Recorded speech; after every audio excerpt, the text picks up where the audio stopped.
All right, all right. Hello, everyone. Hello, everyone. Did you know this is Dr. Joe's reading and writing class? Today is February 13th, 2025.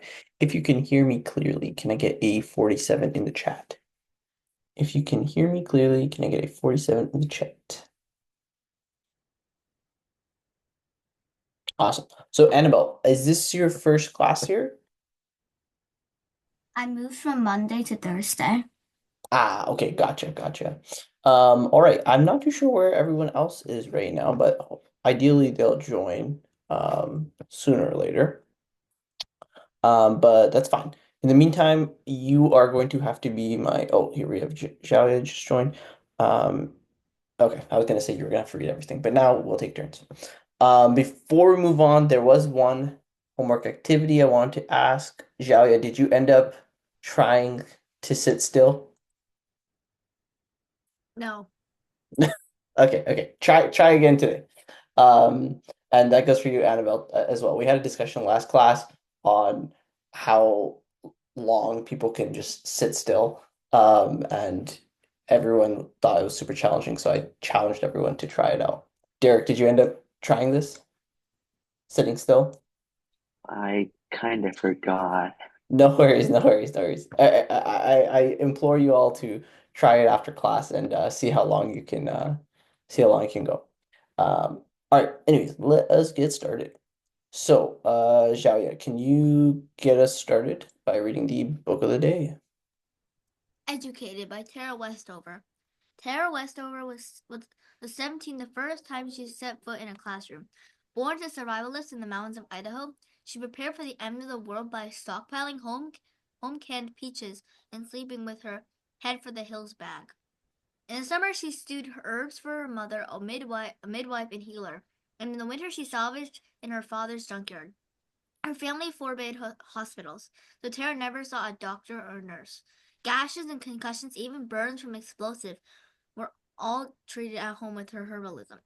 The family was so isolated and from Main Street society that there was no one to ensure that children received an education and no one to intervene with when one of Tara's older brothers became violent. Then, lacking any formal education, Tara began to educate herself. She taught herself enough mathematics and grammar to be admitted into Brigham Young University, where she studied history, learning for the first time about important world events like the Holocaust and the Civil Rights Movement.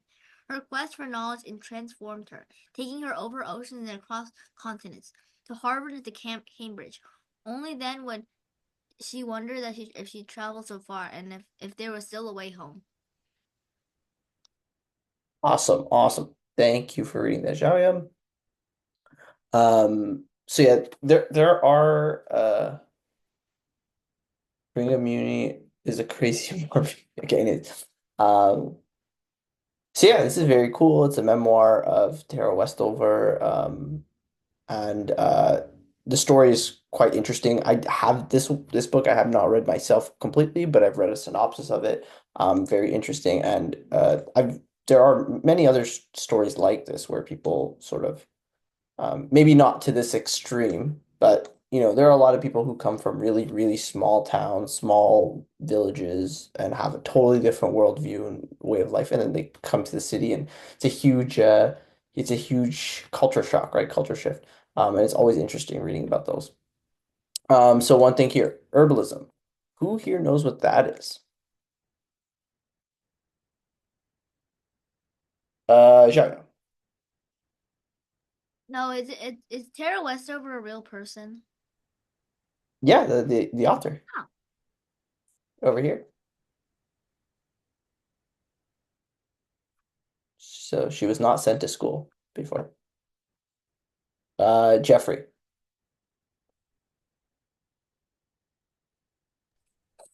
Is she Mormon? She looks Mormon and she went to Brigham Young. You can't. I don't know if we could say she looks Mormon. I don't know if that's is that an insult? No, I because can't you tell. can tell someone has Mormon blood because Mormons look similar to each other. Okay, I also don't know if we're allowed to say that, but I No, honestly I it's think true. 'Cause Mormons are only allowed to marry other Mormons. Not I a think Christian if, rule. if I had to guess, yeah, I think so. Actually, I'm not too sure, maybe. But yeah, anyone know what herbalism is? No. It's like it's just basically people who sort of maybe you don't have to reject modern medicine, but herbalism is specifically not modern medicine, so it's not scientifically studied medicine. So just, a lot of herbs, and I'm sure your parents have like some sort of home remedies when you're sick. But herbalism takes that to another level, right? Like it's not just here, drink this ginger honey tea. It's apply this like mix of these herbs onto your like uh whatever this area of your body, and this will help cure this illness and whatnot, right? So it's a little bit more extreme in that sense. Similar to like naturopathy and stuff like that, if you've ever heard of it. And I just highlighted this because I just wanted to pronounce it. It's the Holocaust. Does everyone here know what the Holocaust is? Kind of.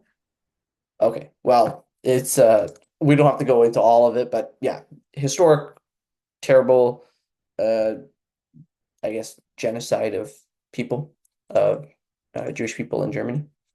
Um, anyways, let's keep going. All right. Let's get Annabelle. Annabelle, would you like to read the mini biography?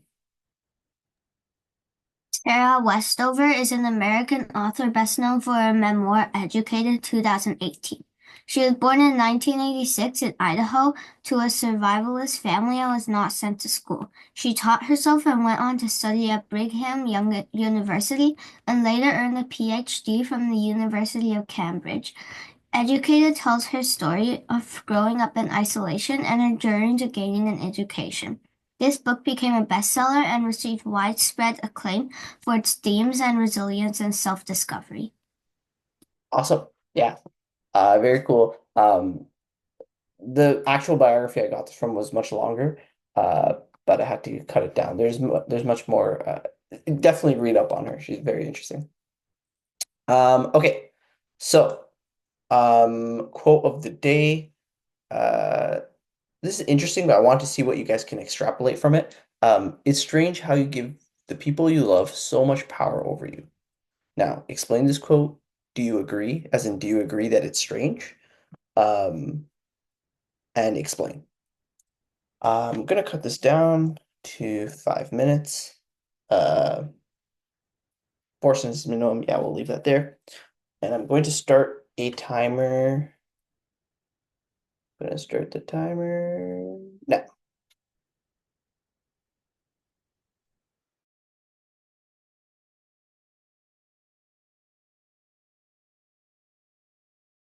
Just to confirm, Annabelle, you've been in other classes, but yeah, so you would just write the answer in the chat and then send it in.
Wait, is this a quote or is this a saying?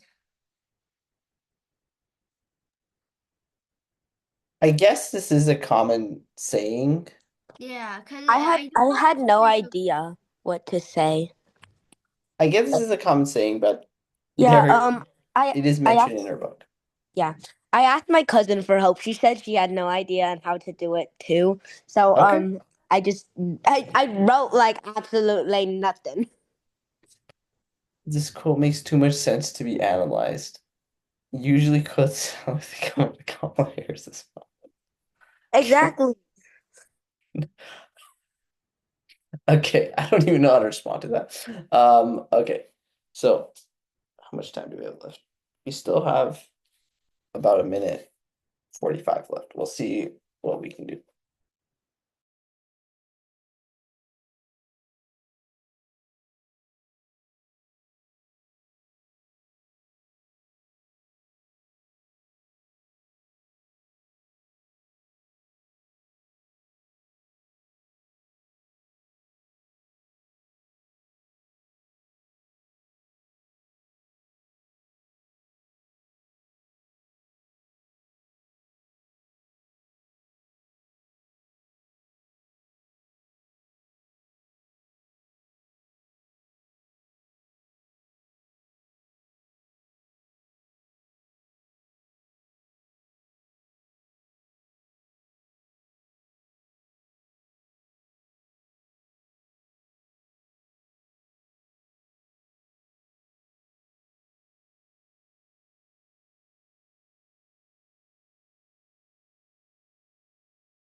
All right, all right, all right. Time is up.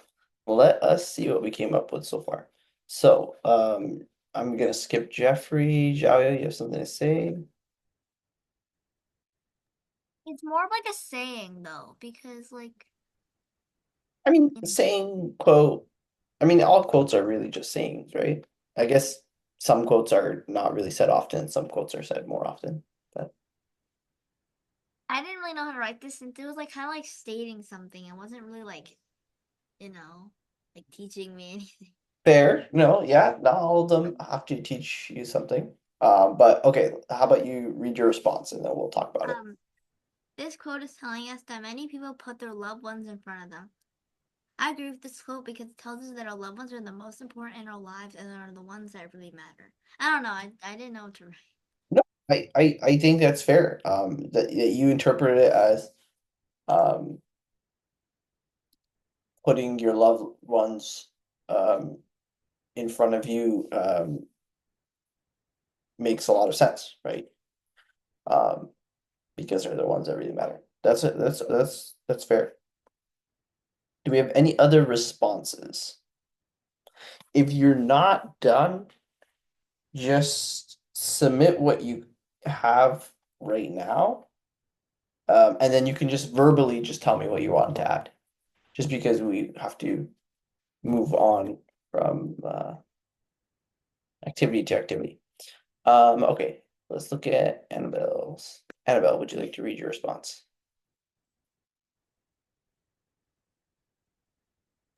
What Tara Westover is trying to say in this quote is that when you love someone, you give them the right to a power over you. For example, you would rather say no to a stranger than your best friend. In my opinion, this fact isn't really strange. It makes sense that loved ones are more important and you love them. Awesome, awesome, great analysis, Annabelle. I think you tackled it very well. So I like how you started by sort of reiterating the quote or rephrasing the main idea. Great example, and then basically a little mini conclusion and your own perspective on it. Great. Um, and great grammar used to should probably. Yeah, no issues here with the grammar either. Derek says, I can't think of an example. Derek, don't worry. Like you have just a general thing to add. Go for it. The way I interpreted this quote is um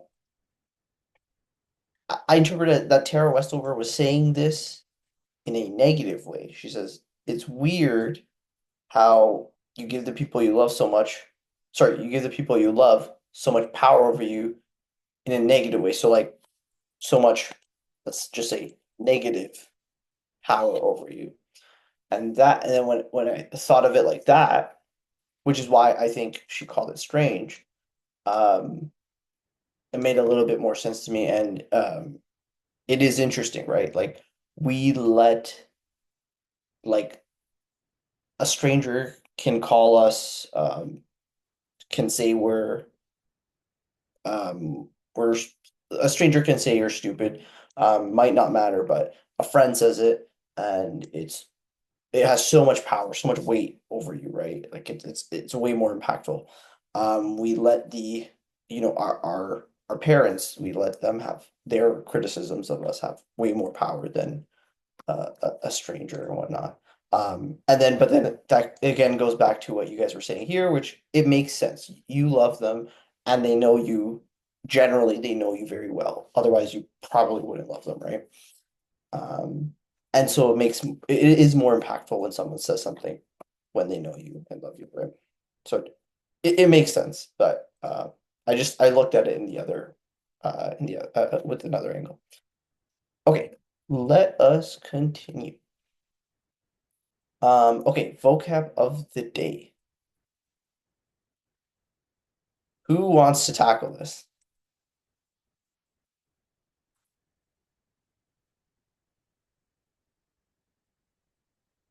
Jairo, you had your hand up? No, I'm just asking if we can write it in just one sentence. I think we did that last week, right? We did all of it in one sentence. Oh wait, no, we said, what is this? First and last weeks of the month will be paragraphs. So is this the first and last week? No, this is a middle week, right? Okay, fine. This will be all one sentence.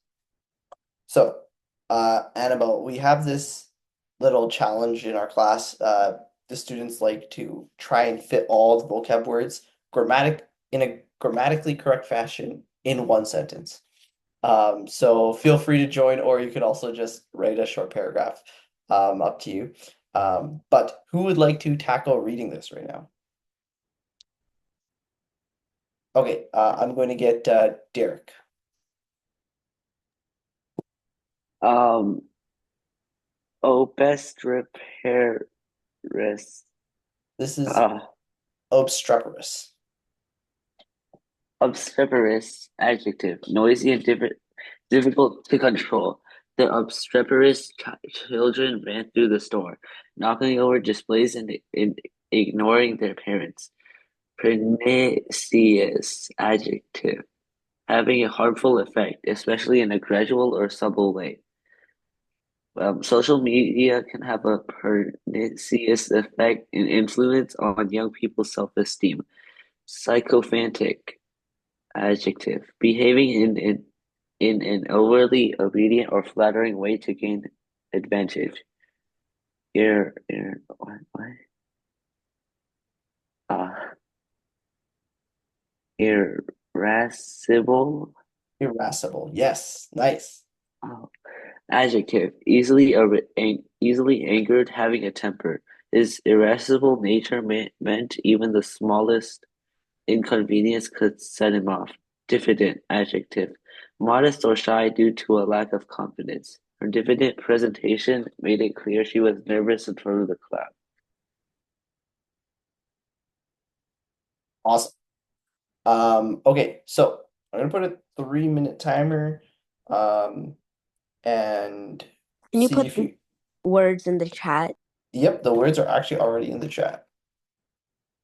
I threw them in. Okay, so I'm gonna put a 3-minute timer and try and get all these words in one sentence.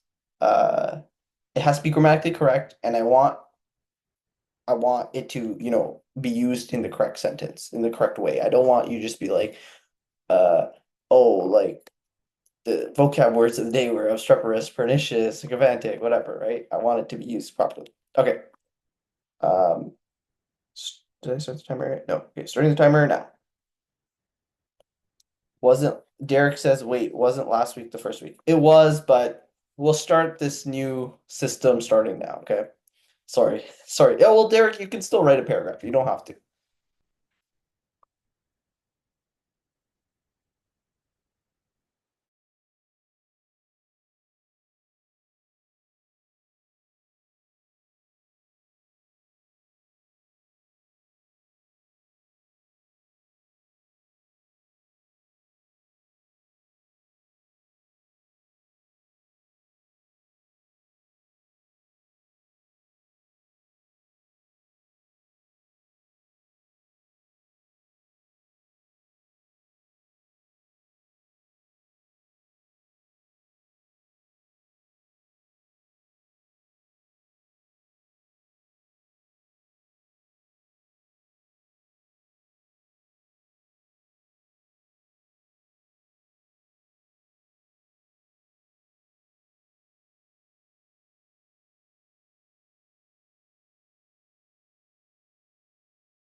All right, all right, all right. Time is up. Let's see what we came up with.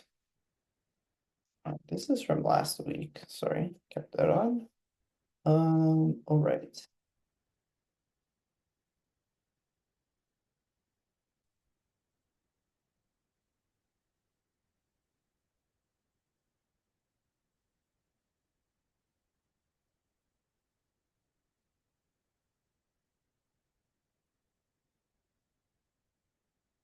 Here, would you like to read your response?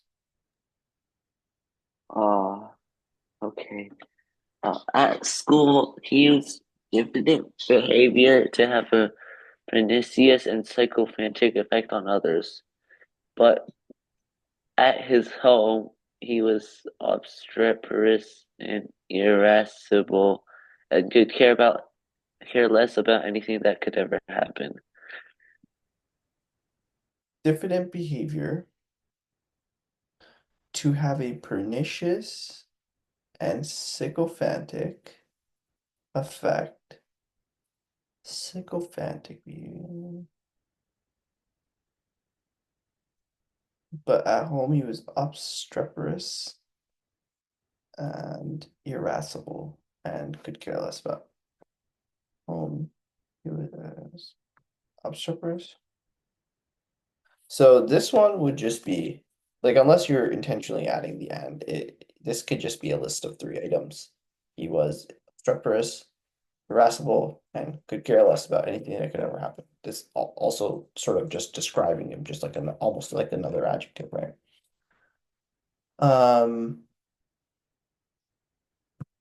Just double check irascible.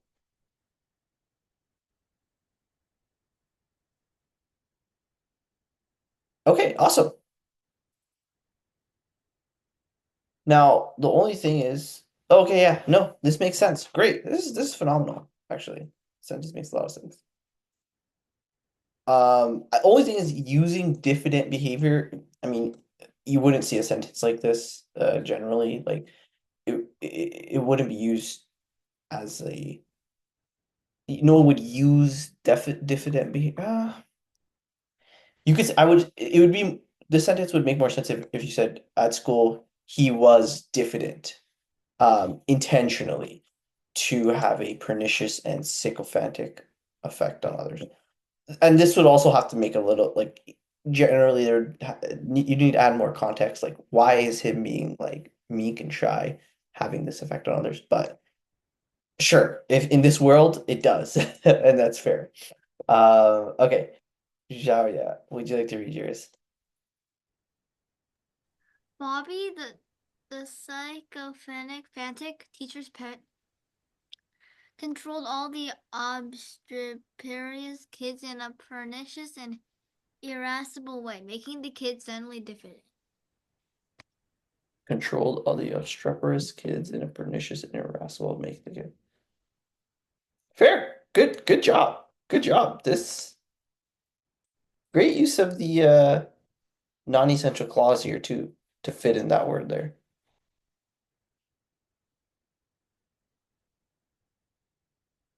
Good stuff. Good stuff. Another non-essential clause here. All right, Annabelle, would you like to read yours? When the obstreperous and irascible student was caught bullying his diffident classmate, he changed his style to a pernicious and sycophantic manner in order not to be caught. Obstreperous and irascible. Bullying his diffident classmate, he changed style to a pernicious and sycophantic. Pernicious and sycophantic.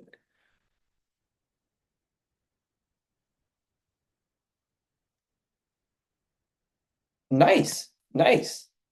Very good. Very good. Wow. I guess the words and this time make a little bit more sense together. Good job. Good job, Annabelle. Okay. Jeffrey. This is an advertisement. But I'll start. Okay. The pernicious influence of Kamala Harris and her obsession with coconut trees is I don't know how to pronounce this word. I want you to try. Obstreperous. I don't. Okay. Okay. She also acted Jamaican and black for votes. We need to control this psychophantic woman. She is the exact opposite of diffident with her famous quote, "We fight, we win." That isn't even proper grammar. She has made us an animal control irascible. If you have trouble with commas, call animal control at 69696969. Okay. She's okay. So I removed the numbered, but I realize you put it in public chat so everyone can see it. Well, anyways. Okay. Pernicious. Okay, pernicious influence of Kamala Harris and obsession with coconut trees is obstreperous. Obstreperous doesn't work in this context just because noisy and difficult to control. You could say the you can't really say her obsession with coconut trees is noisy and difficult to control, right? It's very noisy and difficult to control. On An TikTok, obs girls are doing the coconut tree dance. I didn't know that. I had no idea this was happening. But either way, her obsession itself, you could say her obsession with coconut trees causes or entices people to create obstreperous TikToks. But the obsession itself cannot be obstreperous. I'll say that 5 times fast. She acts Jamaican and black for votes. Okay. I don't know. I don't know if this is even correct. I don't know if you could say. I don't know if you could say this not politically correct, but even grammatically correct. Also politically correct. Also factually correct. I mean, she is a Have you black seen her? She descendant. identified as Indian, but now she identifies as black and Jamaican Well, for free votes. I think mixed race people identify as both, right? Like, Nah, she don't even identify as Indian anymore. I think okay, I'm gonna not push on that because I'm not 100% sure, but I'm pretty sure you can, if you're mixed race, you can identify as both.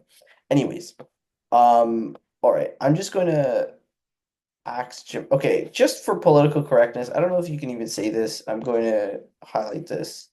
We need to control this sycophantic woman. She also is this. Yes, this was also grammatically incorrect. She is this. We need to do this. 2 independent clauses. We need to put at least a semicolon. But personally, I would put a semicolon would be okay. She's the exact opposite of diffident with her famous quote, "We fight, we win." She's exact opposite of diffident with her famous quote. I would say with with her most famous quote being, because with just saying she's the exact opposite of diffident with her famous quote, there isn't. I think you need a little bit more. I would say with her most famous quote being, it means that this quote um is more demonstrates more about her character by saying it's her most famous quote, right? If it just, I mean, you could have a quote about anything and then say anything, right? So I think just to make it a bit better, we say with her most. I'm gonna put this as yellow because I think it would just drastically improve this. Her most famous quote. I'm gonna put it a little bit. I came up with this while daydreaming, so there's gonna be a lot of grammatical errors. Okay, I can see that. That isn't even proper grammar. She has made us at. I'm not too sure what this means even. No, because this is an ad for animal control to make people aware of fighting against the Kamala infection. So Oh, it's made us at animal control very mad at the uncontrollable okay. Kamala epidemic.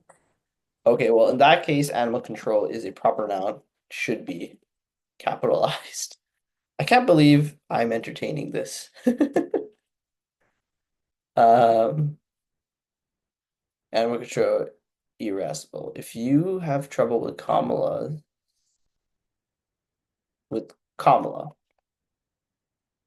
Harris. No, there's multiple of it. It's an epidemic. It's a disease. Oh, It's a virus. okay. With And people Kam. that are infected with the Kamala disease are called Kamalas. Okay. Well, that needs to be clarified here. Not everybody is as obsessed with Kamala Harris as you, okay? Um, okay. Anyways, I'm gonna say this needs to be clarified. Also, you need to add a comma here. Okay, great. I mean, we got through it. We got through it. All right. I hope you're satisfied, Jeffrey. Um, all right, let us continue. Let us continue to the okay, we're gonna skip a bunch of sections. We're going to go on to the last of our organizing arguments sessions. So Annabelle, the last 2 weeks, what we were talked about are different argumentative methods. And again, I'm going to reiterate this again. These are just different methods. You don't like, I don't think it's important in English to memorize their names and say, I'm using the Toolman method, I'm using the Vergerian method. But it is important to be exposed to different argumentative styles and argumentation structures, right? So we went over the Toolman method. If you are, if you know, you can look it up yourself, or you could ask Dr. Joe for the last two classes if you're interested in learning about the other two. This week we're going to do the classical method. So what we're going to do, I'm going to go over the style and then give an example, and then I'm going to ask everyone to give a really quick point form uh, argument of themselves. So in your head, everyone think of something you want to argue. Okay, so who wants to read the first slide?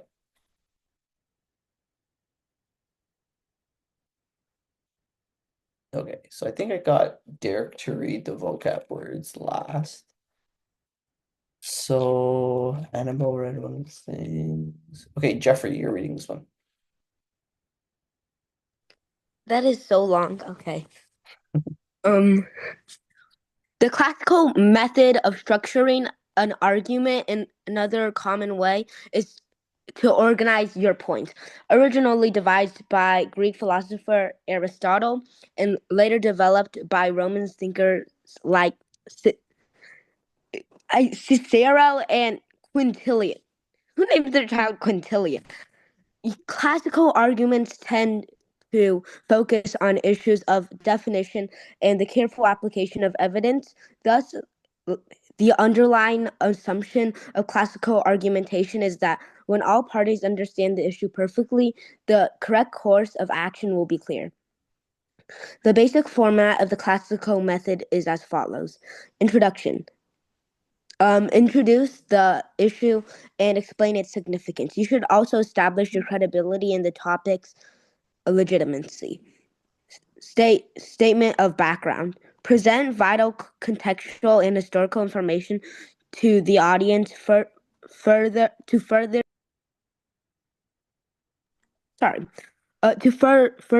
their understanding of the issue. By doing so, you provide the reader with a working knowledge about the topic independent of your own stance. Proposition. After you provide the reader with contextual knowledge, you're ready to start your claims which relate to the information you have provided previously. This section outlines your major points for the reader. Proof. You should explain your reasons and evidence to the reader. Be sure to thoroughly justify your reasons in this section. If necessary, you can provide supplementary evidence and subpoints. Refutation. In this section, you address anticipated counterarguments that disagree with your thesis, though you acknowledge the other side's perspective. It is important to prove why your stance is more logical. Conclusion. You should summarize your main point. You should summarize your main points. The conclusion also caters to the reader's emotions and values. The use of pathos here makes the reader more inclined to consider your argument. Also, I'm still using my phone. That's why my reading is so slow. You don't have to explain anything. All right. Your reading was fine. Okay. So as we go over this, does anyone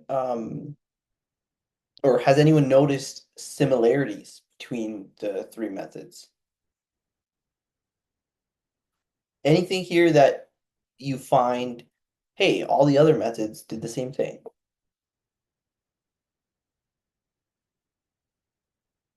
I forgot about the method. That is fair. I kind of figured. Shia? I think they all provide like background information about the topics, so they're not just like diving straight in. That's true. They all do some sort of due diligence on the background. Although, oh, I wish I kept the slides here. I think it was the Rogerian method that doesn't really go too much in depth into the background. It's mostly about the arguments. But there's one specific thing that is like they have in all three methods, and I find that actually in a lot of my essays that I edit or review, um, a lot of people don't even include this. Shia? Proof. Oh, okay. Okay, proof is very important. Yes, they all include proof, and yes, that's true. There are some essays that I read without any sort of um real proof, or they'll make a point, don't explain it, don't prove it. Yes. But there's one more. In this case, it's called the refutation. Pardon? Conclusion? No, no, no. Yes, they all include conclusion, yes. But refutation is one that I find every argumentative style has one here, but in a lot of persuasive essays or argumentative essays I read, they don't always have refutation, right? So including counter arguments in your actual argument to strengthen your own argument, right? And remember, to do this, it has to be done well. It can't just be a really small refutation. It can't be a really like nonsensical refutation. It has to be a reputable one, right? It has to be a good, strong one. So what we call steel manning your opponent or your counter argument versus straw manning. Jeffrey, they all have words and they're all in English. Okay. Okay. Thank you. Thank you for that. Okay. So now let's look at an example. Okay. Annabelle, would you like to read this one? Introduction. Exordium. Millions of workers are paid at a set hourly wage nationwide. The federal minimum wage is standardized to protect workers from being paid too little. Research points to many viewpoints on how to pay these workers. Some families cannot afford to support their households on the current wages provided for performing a minimum wage job. Statement of background. Currently, millions of American workers struggle to make ends meet on a minimum wage. This puts a strain on the workers' personal and professional lives. Some work multiple jobs for their families. Proposition. Proposito. The current federal minimum wage should be increased to better accommodate millions of overworked Americans. By raising the minimum wage, workers can spend more time cultivating their livelihoods. Proof. Confirmatio. According to the United States Department of Labor, 80.4 million Americans work for an hourly wage, but nearly 1.3 receive wages less than the federal minimum. The pay raise will alleviate the stress of these workers. Their lives will benefit from the raise because it affects multiple areas of their lives. Refutatio. There is some evidence that raising the federal wage might increase the cost of living. However, other evidence contradicts this or suggests that the increase would not be great. Additionally, worries about a cost of living increase must be balanced with the benefits of providing necessary funds to millions of hardworking Americans. Conclusion. Peroratio. If the federal minimum wage was raised, many workers could alleviate some of their financial burdens.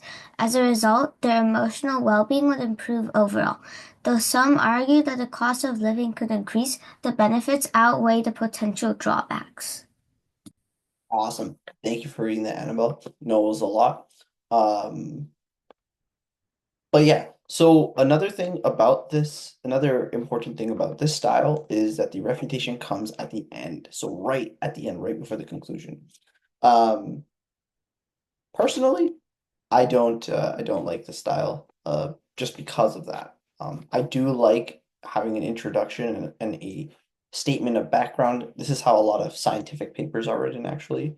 Um, Statement, a background, and introduction right in the beginning, um, which is really important so anyone can go in and read it. But I would usually maybe the proposition, but then I would usually throw the refutation right around here. So maybe before the proposition uh, or right after. Because then I think you add your counter, you explain why even with the counter argument, your argument is better. Then most of your proof will come later, and then you have your conclusion, and that way, personally, I think that the reader comes out remembering more of what was said last, which would be your proof, right? But yeah, sometimes maybe you need to have the refutation at the end. It it's a style that exists for a reason, right? Okay, so I'm going to throw this in the chat. And now everybody, I want you very point form, very quickly, just one sentence each. Give me a argument. So Against this?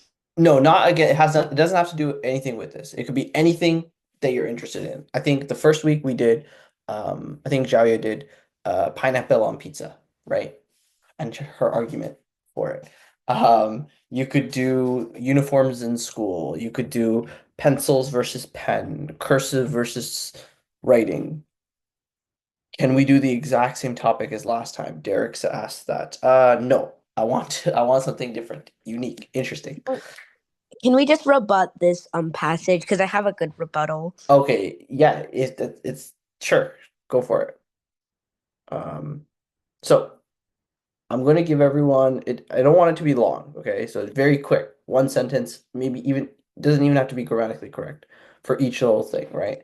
Um, I just want to see the structure. I don't care too much about the content. All right, 3-minute timer. Wait, so what do we do? Do we just do like the like all of it? Statement of background propos all of Yep, that? yep, Okay. one sentence each. One sentence each,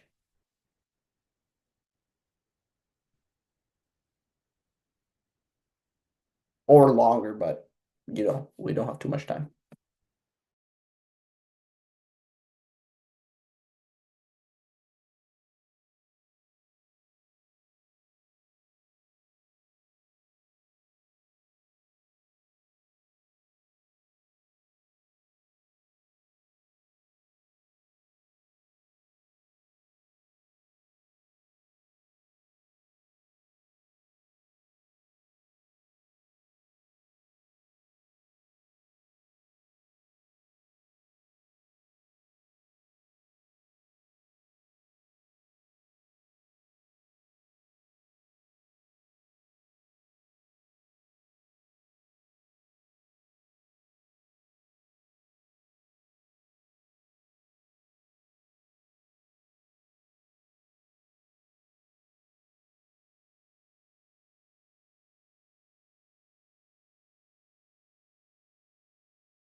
All right. Time is up. She was up like about a minute or two ago. Okay. Let's take a look at Xiaoya's. I'm gonna read these out just for the sake of saving time. Okay. So Xiaoya did it in paragraph form. You definitely don't have to, for the record, to everyone. I knew she said she was gonna do this last week. All right. Actually, Xiaoya, how about you read this one? I feel like you're passionate about this. You can read it. Okay. Is hot dog a sandwich? Is a very controversial topic going around. Currently, many people are debating about this topic, wondering if it is correct or not. I really don't think many people are debating this topic. Most people think that a hot dog is not a sandwich because the bread is connected, not apart, which doesn't make it a sandwich. A sandwich has more toppings in it rather than a hot dog, which only has one topping. But some people say that it is a sandwich because it has stuff inside, and there are two slabs of bread on it. But the idea that a hot dog isn't a sandwich is still a more logical choice. This is why a hot dog is not a sandwich. Thank you for that profound analysis, Xiaoya. Um, okay, so let me take a look. We don't have any other responses yet, so I can't. Oh, wait, we do have a response. Okay, sorry. Okay, so there are a few grammatical mistakes here, but I'm going to skip them for now. I really just wanted to see structure. Okay, the only thing I would say is also that the refutation should be a little bit more clear.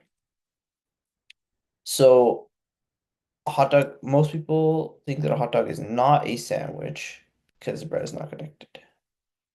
Sandwiches, more topics. Okay, so your style didn't really follow.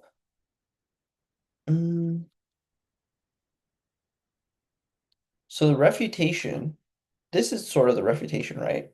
A hot dog is not. Or I guess this is also a little bit of background information.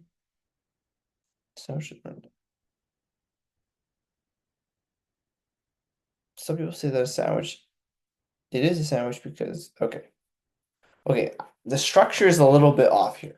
And there are grammatical mistakes, but I do appreciate generally that it is a very interesting debate, and you did, tackle some of these topics.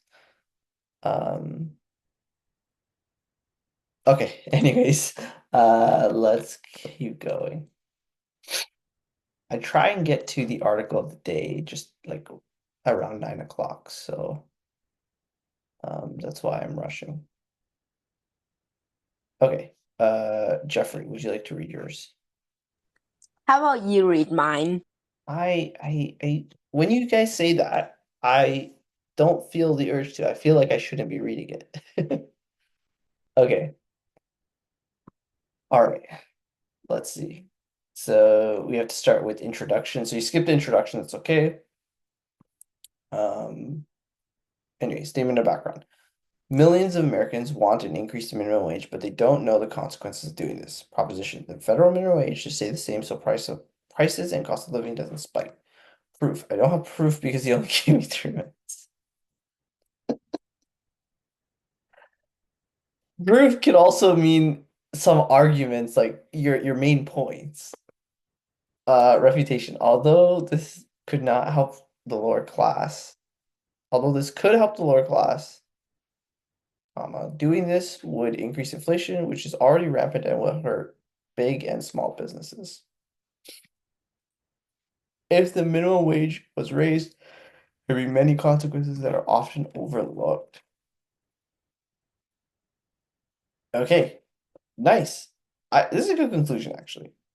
I disagree, but it's structured. I disagree too, but it's fun. Yeah, you structured it very well, though, I will say.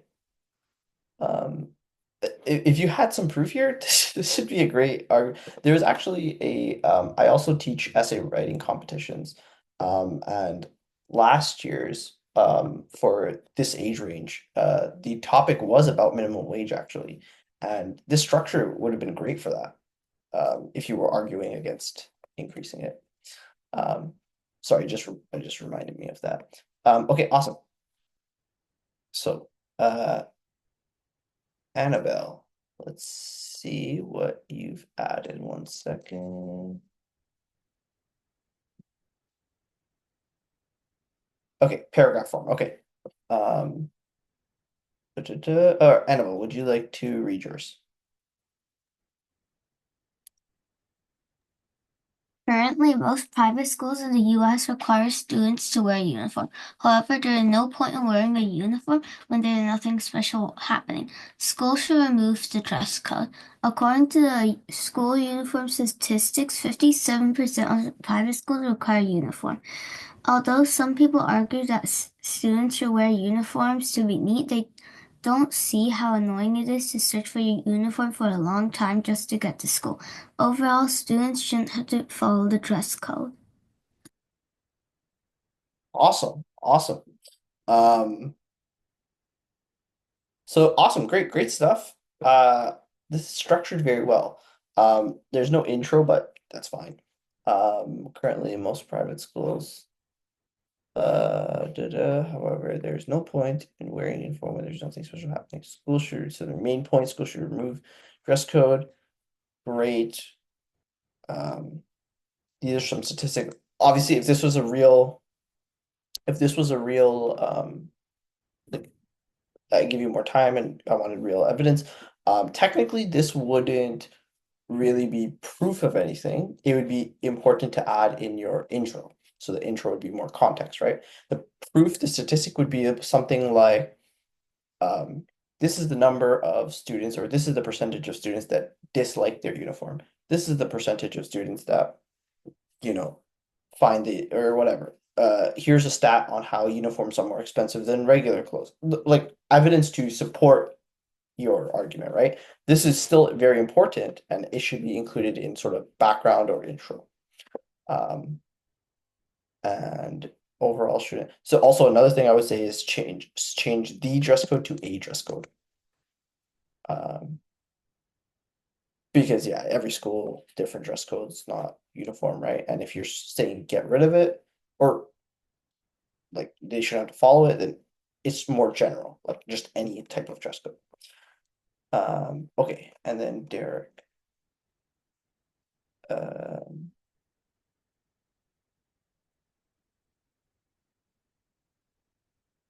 Would you like to read yours? Sorry, just gonna format this a bit. Zoom does a terrible job at formatting. All right. Introduction. Schools making uniforms mandatory is a very controversial topic, as both sides have great arguments. Statement of background. Students are currently complaining that the uniforms given to them are either not comfortable or don't allow them to express themselves. Proposition. I think making school uniforms optional is a good choice, as it has more benefits than consequences. School uniforms can be expensive, and just wearing normal clothes can be more cost efficient. Also, most people experience growth spurts during middle school, so constantly trying to buy more pieces of uniform isn't very enjoyable. Refutation. Some say that uniforms can help organize students, but that isn't much of a problem, as most students don't have trouble lining up into lines. Conclusion. School uniforms should be optional as they can be expensive and limit students' expressions. Awesome. Limit students. Oh. Awesome.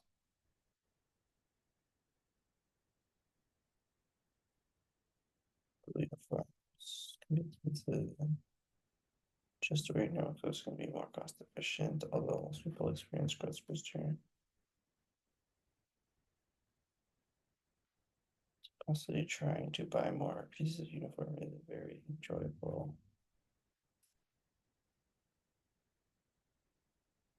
Great structure and great arguments here as well.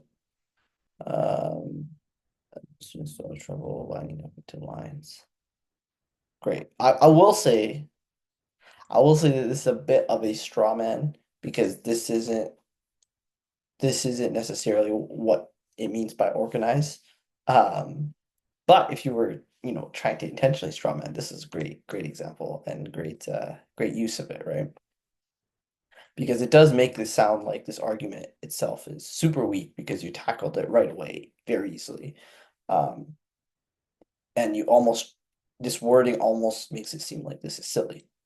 But obviously there's more to this point, but the way you structured it minimizes it a lot, which is great if you are intentionally doing that, and if you're not intentionally doing it, then it's not strong. Okay, let's move on to the great job, guys. Let's move on to the article of the day. Do you ever feel overwhelmed by your emotions? Big feelings can shape much of our life and the lives of those around us. Can I get a volunteer? Jaya. Do you ever experience sudden bursts of intense emotions like joy, sadness, anger, or anxiety that can sometimes feel overwhelming or difficult to manage? Do you wish you could deal with your feelings better and you don't always to process your emotions? Janice Dunn writes about how to shift your big feelings so that you can make them work for you. Emotions are a fundamental part of what makes us human. They can be overwhelming, complicated, or quiet, but we experience at least one emotion 90% of the time. According to the 2015 study that examined the emotional lives of more than 11,000 people. The finding doesn't shock Ethan Cross, the director of the Emotion and Self-Control Laboratory at the University of Michigan, who has been studying the science of emotions for over 2 decades. What did surprise him, however, were results from another study, which found that 40% of participants believe that you can't control your emotions. Awesome. 40% of people believe that they can't control emotions. Interesting. Okay, let's get Jeffrey. Can you read this one? Okay. Okay. Do you ever feel overwhelmed by your emotions? I was really floored. Dr. Cross said, if you don't even think it is possible to manage your emotions, why would you even try to do it? He contends that emotions, even negative ones, are information and that we can often find ways to make them work for us. It's not possible to control every part of our emotional lives, said Dr. Cross, who admits that sometimes he still feels fear before he has to speak publicly. But people who are good at managing their feelings, he said, are less lonely, live longer, and maintain more fulfilling romantic relationships, and are more satisfied with their lives. Ms. Dunn shares some information, some lessons from Ethan Cross's book, Shift Managing Your Emotions So They Don't Manage You. To help navigate the emotional curveballs that life throws at us every day, here are excerpts from the first two. You don't always have to process your emotions. The prevailing wisdom in therapy and on social media is that we should face negative emotions head on, and that if we don't, they will fester inside of us. Dr. Cross writes. There's no doubt that coping with stressful emotions through chronic avoidance is harmful and can lead to more psychological distress, he said. But the trouble with the avoidance is toxic argument is that it also assumes that all avoidance is bad, he explained. Awesome. Okay. Not much to say here. Let's go on to the last one. Who read the last one? I think Annabelle read the last one. So Derek, can you read this one?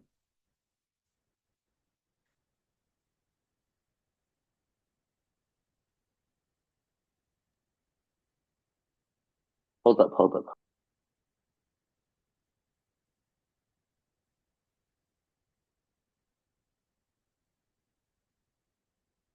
Did you say hold up or? Oh, okay, sorry. No, no worries. Sometimes it's best not to choose between approaching or avoiding, but to shift between the two intentionally, he said. Avoidance can allow the intensity of a negative experience to diminish, and it can provide distance that helps us see the experience from a broader perspective, he explained. How can you figure out whether to avoid or to confront your feelings? Dr. Cross suggested, asking yourself, is what I'm doing making me feel better about the problem in front of me? Is this issue still a concern after I take some time away from it? Talk to yourself in the second person. When we use the word you, it is almost exclusively to refer to other people, Dr. Cross said. But when you use it on yourself, it's a tactic known as distanced self-talk, which can be a powerful way to regulate negative emotions. In a 2017 study, Dr. Cross and his colleagues found that people who used distanced self-talk to regulate their feelings showed signs of feeling better within seconds. So instead of saying, I'm stressed out, which may cause your heart to race, tell yourself, you're stressed out. He said, this casts you in the role of someone else and may help you feel more compassionate and empathy.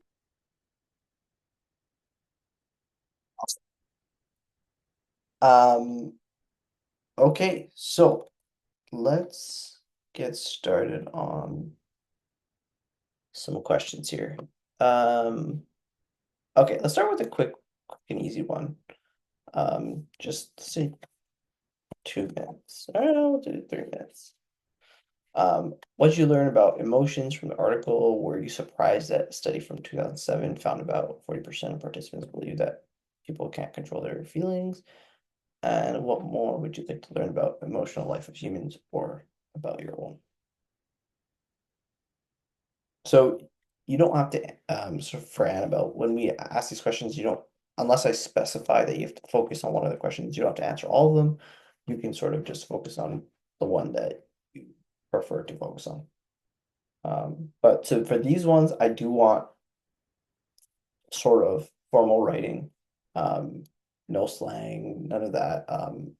These ones I will be sort of honing in on grammar and structure. All right, starting the timer now.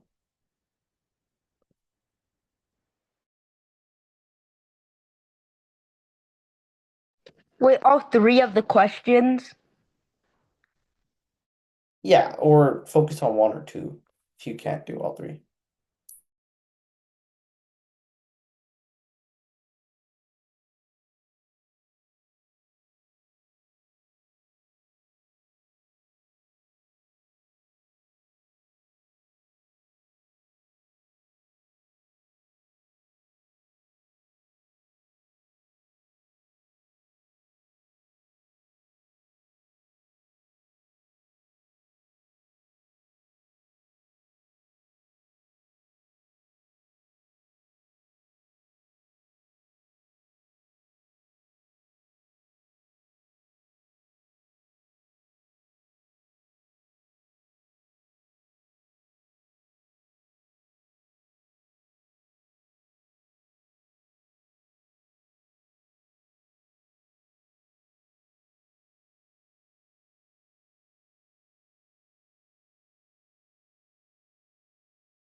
All right, all right. Let's see what we came up with. I think I gave you guys a bit more time. Okay.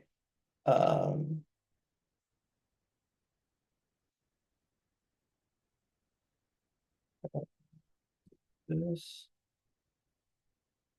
Jeffrey, would you like to read yours? I just kind of numbered my answers. Okay. Well, I numbered the answers, but I don't think it transferred. Okay. I didn't learn anything from this article. I feel like this article is just a bunch of smart people telling us some useless information. I am not surprised that 40% of people say they can't control their feelings because those people are probably Christian and probably think God controls them. No, I believe that learning this would make me super depressed and would make me question everything. Okay, so couple things. So you fixed me verbally, so that's fine. No, I believe this is in this case the no would be a full sentence. No, I believe learning this would make me super depressed. And so if there's no subject here, and what would make me and it so yeah, there's still no subject here, so there's no comma needed there. I didn't learn anything from the article. I feel like this article is just a bunch of smart people telling us some useless information. Not surprised that 40% of people say they can't say that they can control their feelings. Because so subordinating clause, you don't need a comma here. Okay, because those people are you said probably Christian and probably think God controls them. Okay, again, I don't know if this is very politically correct, but I don't even know if that is a strong argument to be made. It's just so random. So I'm crossing that out. Okay, great. Otherwise, good stuff. Jayo, would you like to read yours?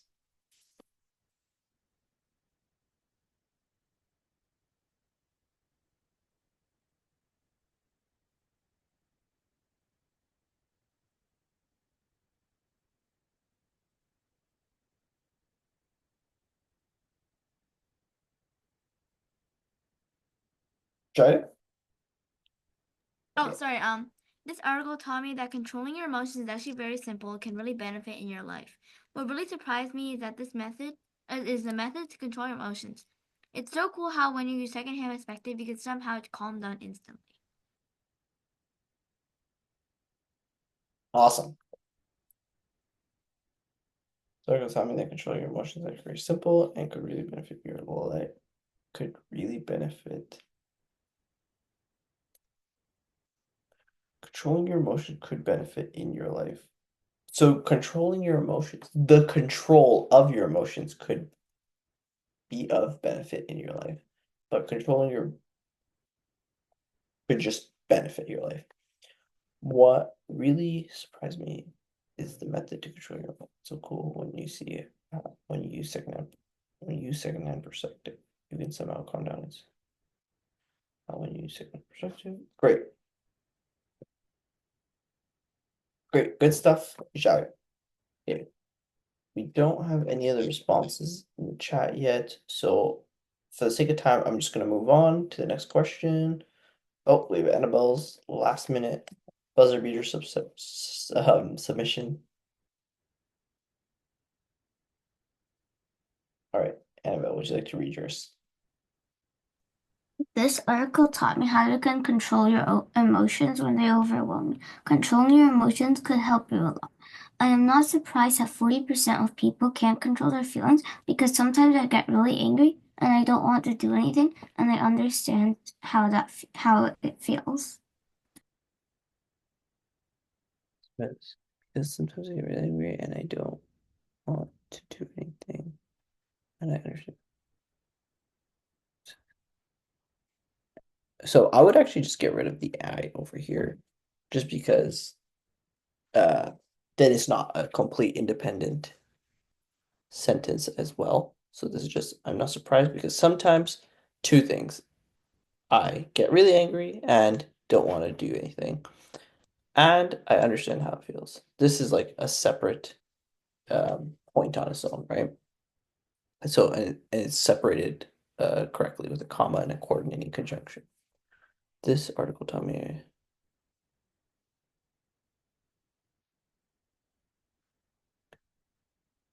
Awesome. Okay. Let's.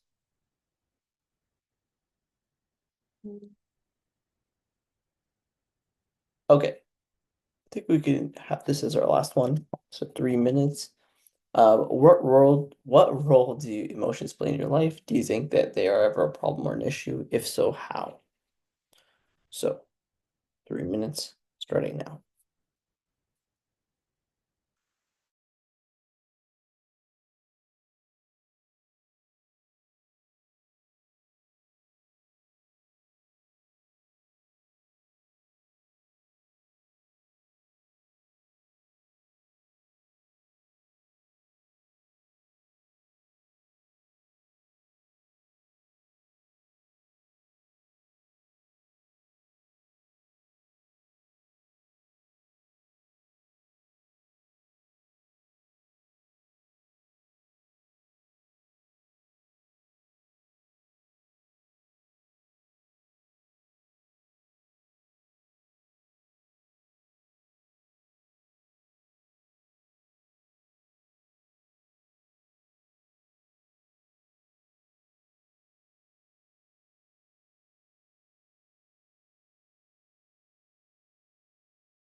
All right, all right, all right. Let's see. What we have here. Time is running out. All right, let me just read Jeffrey's really quickly. I think my emotions are it's hanging. Unless the only emotion I take pride in is this doesn't make sense. Is in my Kamala emotion. My emotion towards Kamala, maybe? That's what you're trying to say. Emotions are otherwise you should say otherwise my emotions are perfectly fine the way they are. Yes. So you can say the only emotion that is problematic is my, emotions when it comes to Kamala Harris, although I still take pride in it. Otherwise, my emotions are perfectly fine the way they are. Then you could say that. Shall we?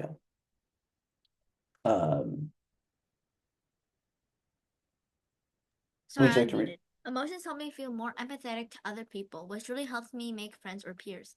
Otherwise, the only issue, however, the only issue is that sometimes my emotions can get out of hand. For example, if I'm feeling really angry, I might throw a dull pencil at the wall without realizing what I did. Wow, okay.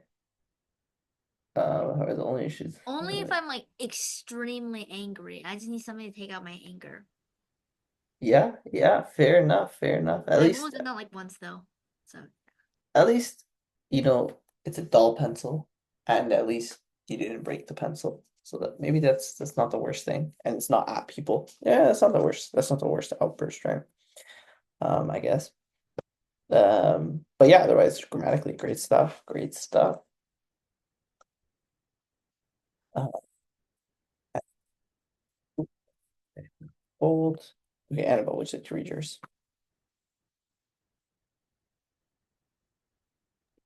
My emotions help me make rational decisions and decide how I would behave. If I feel happy, I will do really well on a test because I'm not stressing about other subjects. However, when my emotions go overboard, they can be an issue.